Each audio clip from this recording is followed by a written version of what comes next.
because we're going to teach things like de-escalation and problem resolution, conflict resolution, okay? All these things that his sons were not known for.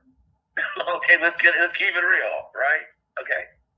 And I will jump ahead to say that somebody asked Jeff at the end of the meeting, how would you, given what you're looking to do now, is there something different that you would have counseled Austin to do on that day?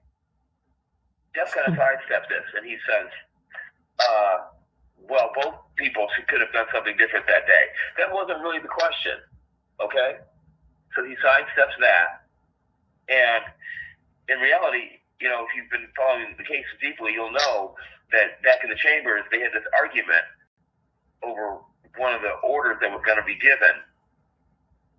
And I'm not going to go deeply into it, but the bottom line was, during this discussion, Bill Worski, the prosecutor, ends up saying, well, yeah, the initial aggressor was Austin. Well, yeah, but that's not what you had the students testify to while Mike Howard sat there like a bump on a log. You know, this whole case is totally cattywampus, right? Because you remember he had the kids say that Carmelo was the aggressor, but he had them say that, but he never had them elocute as to how he was the aggressor, you know, and then Mike Howard sat there and didn't object. So you just can't make this up. This is one L failure. You know, and nobody saw him poke him. Every kid that came up there was asked, did they see Carmelo poke Austin? And everybody said no. Right. So if you didn't see him get poked, then I'm just lost. Yeah, how do you have a quantum of circumstantial evidence large enough to do that?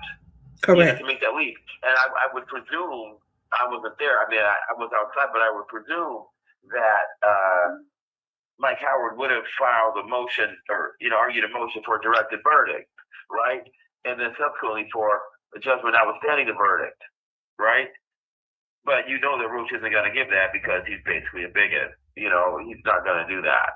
The evidence wasn't there, you know, much less for 35 years worth. The whole thing was just a joke, right?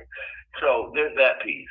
But let's go back now. So now we're going to get into an analysis of what was said.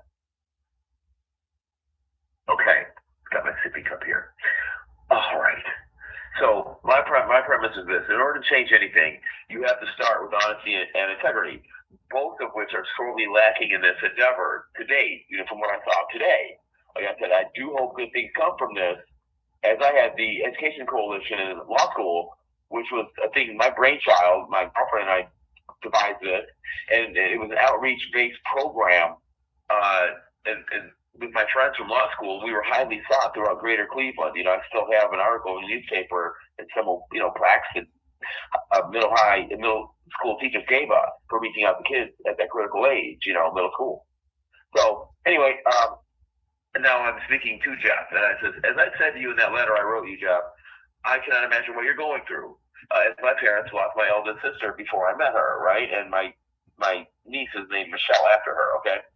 So I said, good day, Mr. Metcalf. This is what I wrote him some time ago.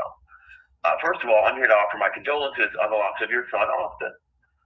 When we put aside all the heated online arguments from all sides, the bottom line is that you lost a son. Now, the loss is something that no one can possibly put into words, and I know it's because of my eldest sister died as a toddler. Now, to this day, 60 years later, my father's entire persona changes when he talks about Michelle, you know, and my niece is named after her. So there you have that piece. But I want to say, when Jeff talks about forgiveness, I'm going to jump ahead a little bit.